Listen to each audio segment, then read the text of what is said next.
नमस्कार दोस्तों, आप सभी का स्वागत है हमारे YouTube चैनल यूपीएससी एग्ज़ाम हम में। दोस्तों, इससे पहले हम इतिहास का जो प्रागैतिहासिक काल है इसको हमने कवर कर लिया था, जिसमें हमने पाषाण काल और ताम्रकाल के बारे में पढ़ा था। उसके बाद आद्य ऐतिहासिक काल के अंदर हमने सिंधु घाटी सभ्यता या जो हड़प्पा सभ्यता हम जिसको कहते हैं वो हमने कवर कर लिया था। उसके बाद हमने वैदिक काल को कवर किया, जिसके अंदर हमने दो चीज़ें पढ़ी, एक तो ऋग्वैदिक काल और एक उत्तर वैदिक काल। उसके बाद साथियों हमने बौद्ध धर्म को कवर किया और आज हम पढ़ने जा रहे हैं जैन धर्म के बारे में। तो चलिए शुरू करते हैं।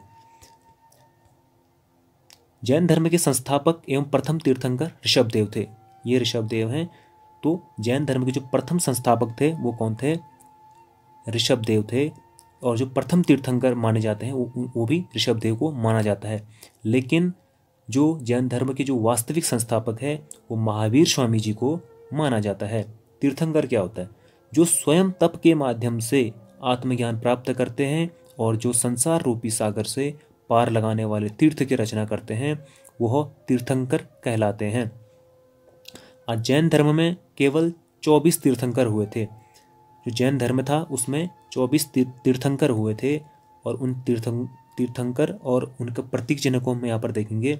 हम यहाँ पर 24 के 24 तीर्थंकरों के बारे में नहीं पढ़ेंगे। हम यहाँ पर सिर्फ जो इम्पोर्टेंट हैं पहले वाले जो तीर्थंकर थे और 23वें जो थे और 24वें जो थे, इन तीर्थंकरों के बारे में यहाँ पर पढ़ेंगे। पहले जो तीर्थंकर थे बौद्ध ये जैन धर्म के वो थे ऋषभदेव और इनका जो प्रतीक चिन्ह था वो सांड था। 23वें जो तीर्थंकर थे वो पार्श्वनाथ थे, इनका प्रतीक चिन्ह सर्प का फन था। और जो 24वें तीर्थंकर और जो अंतिम तीर्थंकर रहे जैन धर्म के वो थे महावीर स्वामी जी और इनका जो प्रतीक चिन्ह रहा वो क्या था? उस समय शेर था। ठीक, आगे देखते हैं। जैन धर्म के 23वें तीर्थंकर पार्श्वनाथ, आपने देखा यहाँ पर जो 23वें तीर्थंकर है पार्श्वनाथ, इनके बारे में यहाँ पर बात हो रही है कि जो 23वें तीर्थंकर थे पार्श्वनाथ, इनको क्या हुआ कि झारखंड के जो सम्मेत शिखर है वहाँ पर इनको ज्ञान की प्राप्ति हुई थी। और जब इनको वहाँ पर ज्ञान की प्राप्ति हुई तो इन्होंने 4 नियम बताए थे, जिसे बौद्ध धर्म में क्या कहा गया है साथियों? बौद्ध धर्म में इन 4 नियमों को चतुरायन कहा गया है। जो पहला नियम था उनका वो था हिंसा ना करना, दूसरा था सदा सत्य बोलना, तीसरा था चोरी ना करना, चौथा था संपत्ति ना रखना। पार्श्वनाथ महावीर स्वामी से 250 वर्ष पूर्व हुए थे। यानी कि महावीर स्वामी से जो पार्श्वनाथ थे वो 250 वर्ष पूर्व हुए थे, जो 23वें तीर्थंकर हैं पार्श्वनाथ। ठीक, अब यहाँ पर हम देखते हैं महावीर स्वामी जो 24वें और अंतिम जो तीर्थंकर हैं उनके बारे में। जैन धर्म के 24वें वो अंतिम तीर्थंकर महावीर स्वामी थे, ये आपको पता ही है। इन्हें ही जैन धर्म का वास्तविक संस्थापक कहा जाता है। अब एक नज़र डालते हैं इनके सांसारिक जीवन पर। इनका जन्म 540 ईसा पूर्व में हुआ था। कहाँ पर हुआ था? कुंडग्राम, वैशाली में। अब आपको पता है, सभी को पता होगा, इनके बचपन का नाम वर्धमान था। महावीर स्वामी के बचपन का नाम क्या था? वर्धमान था। इनके पिताजी का नाम सिद्धार्थ था, माता का नाम त्रिशला था, पत्नी का नाम यशोदा था, पुत्री का नाम प्रियदर्शनी था, दामाद का नाम जमाली था। महावीर स्वामी के पिता कुंडग्राम के ज्ञात्रिक वंश के राजा थे। उस समय जो महावीर स्वामी के पिता थे वो कुंडग्राम के क्या थे? ज्ञात्रिक वंश के राजा थे।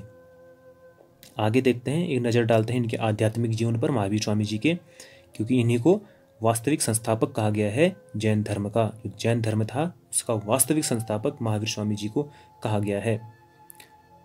महावीर स्वामी ने 30 वर्ष की आयु में माता पिता के निधन के बाद क्या किया? अपने बड़े भाई जो नंदीवर्धन थे, इनके बड़े भाई, उनसे आज्ञा लेकर इन्होंने संन्यास जीवन को स्वीकारा था। यानी कि इन्होंने संन्यास ग्रहण कर लिया था 30 वर्ष की आयु में। फिर उसके बाद 12 वर्षों की कठिन तपस्या इन्होंने की और महावीर स्वामी को क्या हुआ? ऋजुपालिका नदी के तट पर साल वृक्ष के नीचे तपस्या करते हुए ज्ञान की प्राप्ति होगी साथियों। और जो ये ज्ञान की प्राप्ति होती है इसको हम क्या कहते हैं? कैवल्य कहते हैं। महावीर स्वामी को जो ज्ञान की प्राप्ति हुई कहाँ पर? ऋजुपालिका नदी के तट पर। किस वृक्ष के नीचे? साल वृक्ष के नीचे। और इसको हम क्या कहते हैं? कैवल्य कहते हैं। ठीक, इसी समय वे अहर्त, निर्ग्रंथ और जिन कहलाए थे। यानी कि ज्ञान प्राप्ति तो हो गई उनको। अहर्त मतलब पूज्य, निर्ग्रंथ मतलब बंधनहीन, जिन मतलब विजेता तो ज्ञान प्राप्ति हुई तो उनको पूज्य, बंधनहीन और विजेता कहलाए थे उस समय जब उनको ज्ञान की प्राप्ति हो गई थी। ठीक, महावीर स्वामी ने अपने उपदेश प्राकृत भाषा में दिए हैं, आपको पता ही है। ये सब एक कहानी की तरह पढ़ रहे हैं बच्चों, एक कहानी की तरह इसको पढ़ते हैं, बहुत मजा आने वाला है। ठीक, इन्होंने अपना जो पहला उपदेश है साथियों वो राजगीर एक स्थान है वहाँ पर दिया था, और अंतिम जो इन्होंने उपदेश दिया था वो पावापुरी में दिया था। और एक चीज़ याद रखना साथियों, जितने भी ये पॉइंट मैंने यहाँ पर लिखे हैं ना, सब के सब इम्पोर्टेंट है, कभी ना कभी एग्जाम में पूछे गए हैं प्रीवियस ईयर। आप अब लास्ट में इसका एक क्या कहते हैं प्रीवियस ईयर के क्वेश्चन पेपर में आपको करा दूंगा, उसकी एक अलग सी प्लेलिस्ट बनाऊंगा, वहाँ पर आप देखना कि ये सारे क्वेश्चन यहाँ पर आए हुए हैं कि उन्होंने अपना जो पहला उपदेश है वो किस भाषा में दिया। तो आपको पता होना चाहिए महावीर स्वामी ने अपना पहला उपदेश प्राकृत भाषा में दिया था।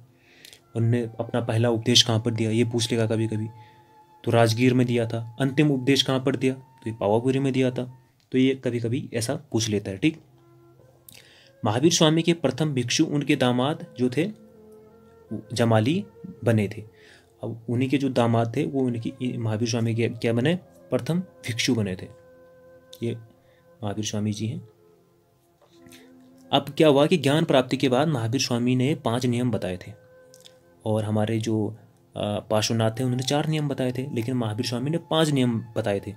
अब 4 नियम तो उन्हीं के हैं पार्श्वनाथ वाले, जो अभी हमने अभी पढ़ा था ना, पार्श्वनाथ ने 4 नियम बताए थे, जिसे क्या कहा गया था बौद्ध धर्म में, चतुरायन कहा गया था। लेकिन यहाँ पर महावीर स्वामी ने एक और ऐड कर दिया उसमें। वो कौन सा ऐड किया, वो क्या, ब्रह्मचर्य का पालन, ब्रह्मचर्य का पालन। ठीक है, तो ये पांच नियम इन्होंने यहाँ पर ज्ञान प्राप्ति के बाद बताए थे। और इनको क्या कहा गया बौद्ध धर्म में, इनको पंचायन कहा गया है।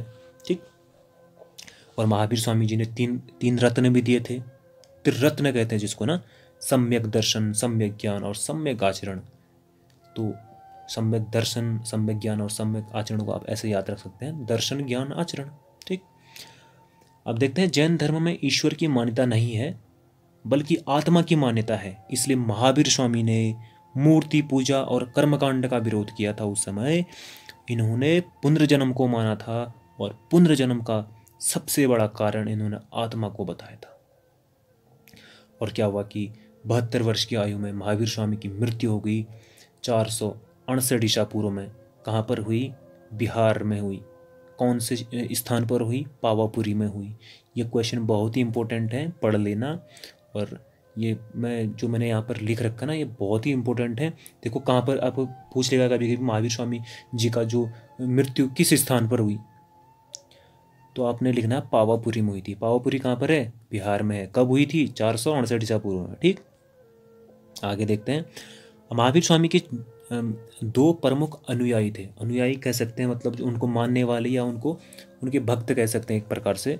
इनके क्या थे, 2 प्रमुख अनुयायी थे।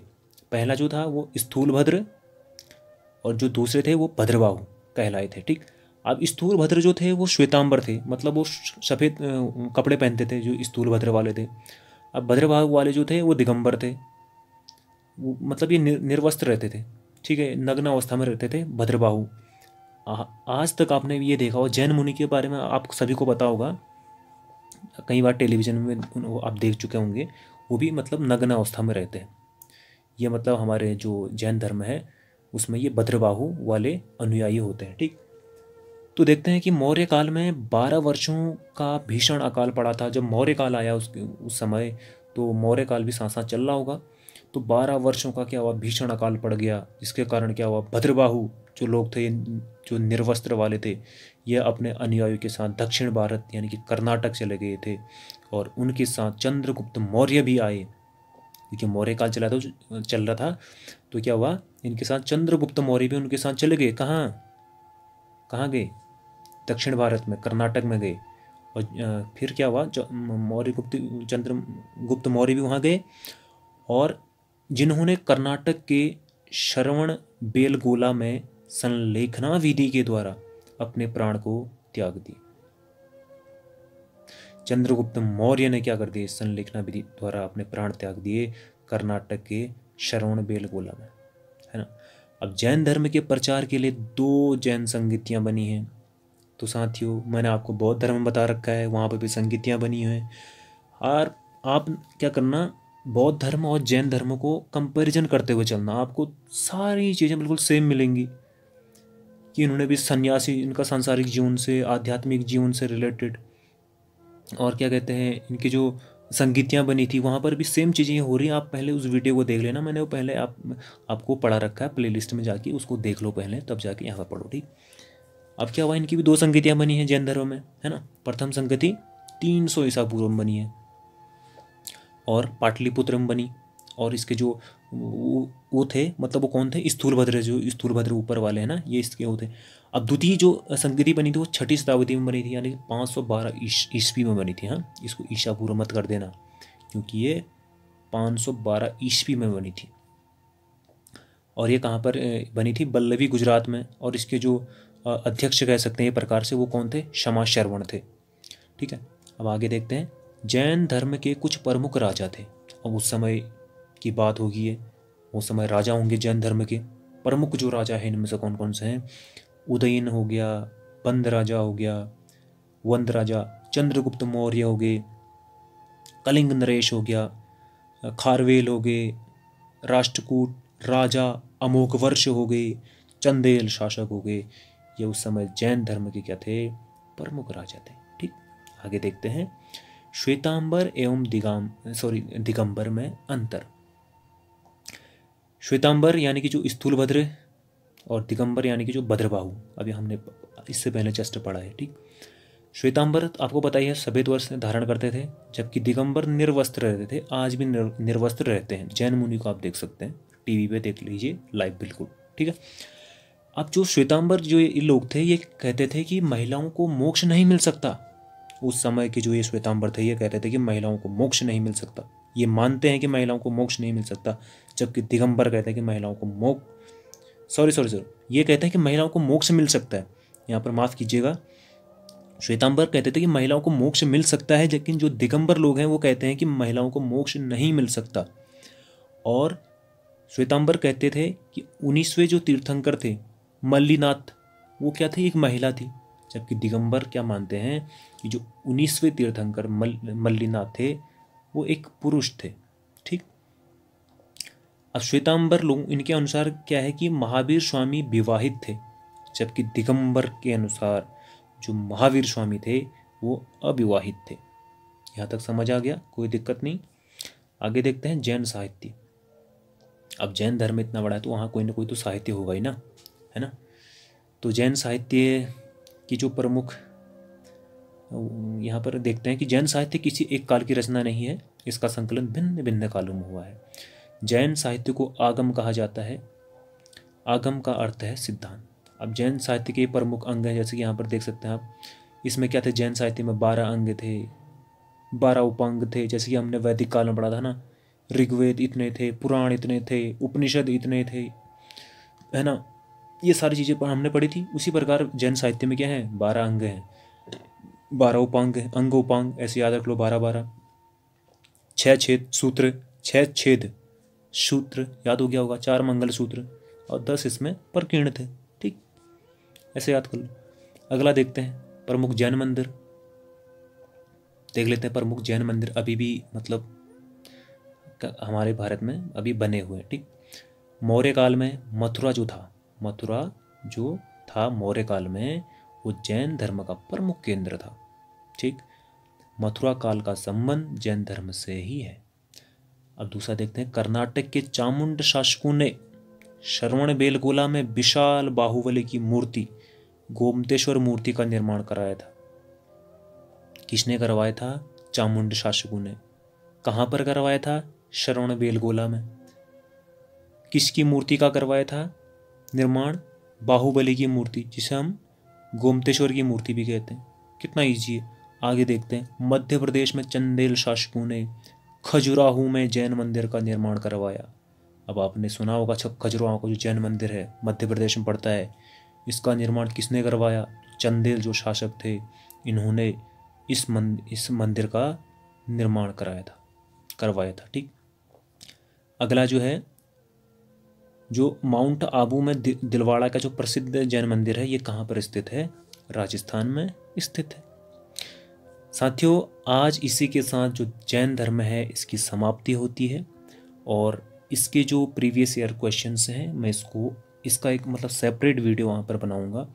आप उसकी एक क्वेश्चन जो प्रीवियस ईयर्स क्वेश्चन है उनकी एक प्लेलिस्ट बनाऊँगा, आप वहाँ पर जाके चेक कर लेना, ठीक है। मिलते हैं अगली वीडियो में, तब तक के लिए अपना ध्यान रखिए, अपना ख्याल रखिए, खुश रहिए और अगर आपको वीडियो पसंद आती है तो लाइक ठोक के जरूर जाइएगा। धन्यवाद। जय हिंद।